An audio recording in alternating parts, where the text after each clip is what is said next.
सुबह का पहला उजाला था। कोलकाता की छतों पर धुआं ठहरा हुआ था, गलियों में सन्नाटा था, और तभी दूर कहीं गोलियों की आवाज गूंजी। किसी ने चीख मारी और फिर एक पल के लिए सब कुछ थम गया। एक आदमी लड़खड़ाता हुआ निकला धुएं में से। उसके कुर्ते पर खून ऐसे फैल रहा था जैसे कागज पर स्याही। उसके हाथों में एक भीगा हुआ खत था, आंसुओं से लथपथ। उस खत में लिखा था उन परिवारों के बारे में जो एक रात में खत्म हो गए।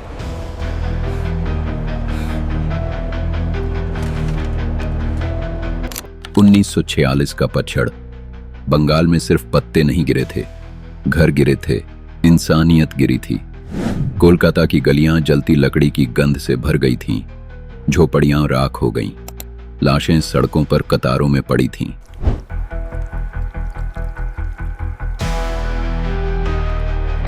राजनीति के नाम पर लोग झंडे लेकर निकले, पर झंडे खून से भीग चुके थे।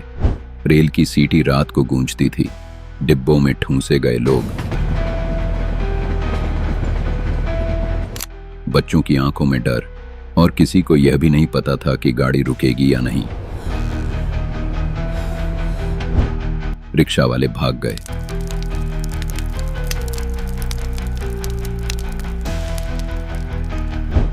औरतें नंगे पांव जान बचाकर दौड़ी, मर्दों ने लड़ाई की और गिर पड़े। 16 अगस्त 1946 रात के 3:42 बजे नोआखाली झीले के ऊपर एक लाल चमकती रोशनी उभरी, जैसे आसमान में जलता हुआ सूरज। उस रोशनी ने पेड़ों की छाया खींच दी, लंबी, डरावनी। गांवों में मस्जिदें जला दी गईं।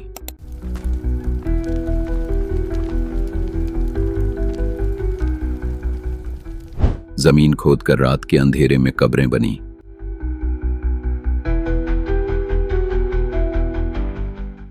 नदी ने लाशें बहाईं, और अगली सुबह वो लाशें पेड़ों में उलझी मिली।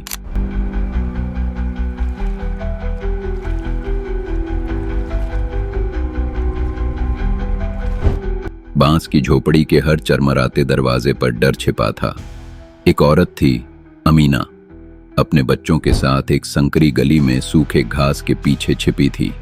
बांस की बाड़ में एक दरार से उसने देखा, जलती मशालें लिए लोग निकल रहे थे।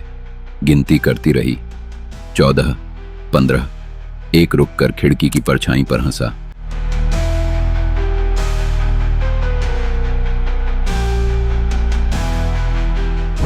पीछे एक पिता ने बेटी से फुसफुसाकर कहा, सांस मत लेना। मशालें आगे बढ़ गईं, लेकिन डर वहीं रह गया।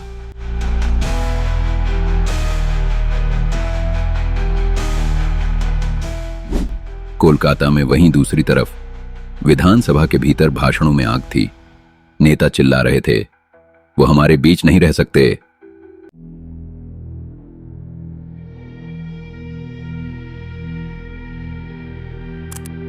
बाहर रेडियो पर नफरत बही। अखबारों की सुर्खियां मोहल्लों को बांटने लगीं। हर कविता एक चेतावनी बन गई, हर नक्शा एक जख्म। हिंसा फैल चुकी थी। नोआखाली, बिहार, बंगाल, हर जगह पहचान मौत का पैमाना बन गई। तू कौन है? अब इस पर सब कुछ टिका था। कहीं पुलिस आई और खुद हमलों की साजिश रची। कहीं स्कूल का मास्टर अपने ही छात्रों के नाम पढ़कर उनके भाग्य तय करता रहा।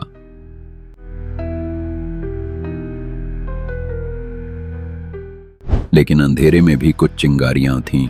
हुगली नदी के किनारे एक हिंदू प्रिंटर, रामदास, ने अपनी छपाई की दुकान को राहत केंद्र में बदल दिया। कांपते हाथों से पर्चे छापे, यहां खाना है, यहां पनाह है। रात को वो मिट्टी में चलकर चाय बांटता रहा। हर गोली की आवाज पर एक उम्मीद का घूंट।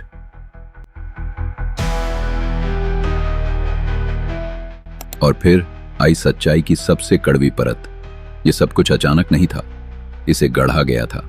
पैसे लेकर आए अज्ञात लोग गांवों में घुसे, मंदिरों पर पत्थर फेंके और गायब हो गए। गांव वालों ने एक दूसरे पर शक किया, लेकिन हमलावर कहीं और से थे। एक रात जब पूरा चांद आसमान पर था, अब्दुल नाम के एक किसान ने अपने फर्श के नीचे एक संदूक में छुपे तार देखे। तार में लिखा था, कार्यवाही शुरू करो। हस्ताक्षर थे राजनीतिक एजेंटों के। वो सुबह होते ही भागा, पर जब अधिकारियों तक पहुंचा उन्होंने कहा, यह सब नकली है। उसने कहा, यह आदेश है। कोई नहीं सुना। 1947 तक आते आते हिंसा कभी रुकती, कभी लौटती। ट्रेनों में लोग चढ़े और कभी वापस नहीं आए।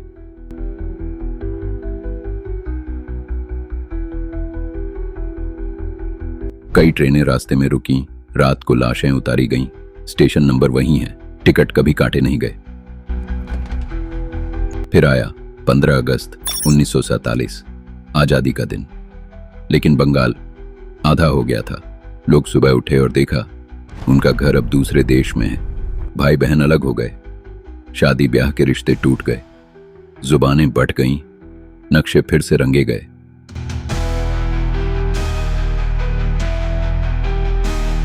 अब भी जमीन सब याद रखती है। नोआखाली में एक बरगद खड़ा है। वहां एक गांव था जो अब सिर्फ याद है। कोलकाता की फिल्म रीलों में आग है, अफसरों की चिल्लाहट है। लाइब्रेरी के ट्रंकों में वो खत हैं जो कभी भेजे गए, कभी खो गए। कभी कभी कोई पोती एक पुराना रिबन खोले और खत के हर शब्द में भूख और बिछड़न की सिसकी सुनाई देती है। और जब पृष्ठभूमि में वायलिन बजना शुरू होता है, तब समझ आता है ये कहानी सिर्फ लाशों की नहीं है, ये पहचान की टूटन है, ये डर से उपजी नफरत की फसल है। लेकिन ये साहस की भी कहानी है। जहां दुकानदारों ने दीवारों में पड़ोसियों को छिपाया, जहां मास्टरनियां घायलों की देखभाल करती रहीं, जहां मछुआरे सूरज निकलने से पहले बच्चों को नाव में बैठाकर बचाते रहे।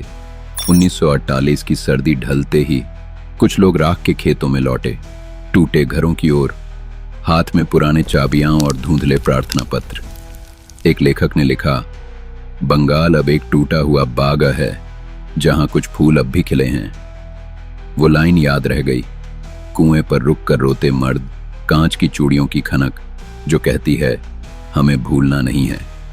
क्योंकि आखिर में हम जो उठाए हुए हैं वो सिर्फ इतिहास नहीं है, वो यादें हैं, वो जिंदा लोग हैं, वो कहानियां हैं जो कभी दबी नहीं जाती।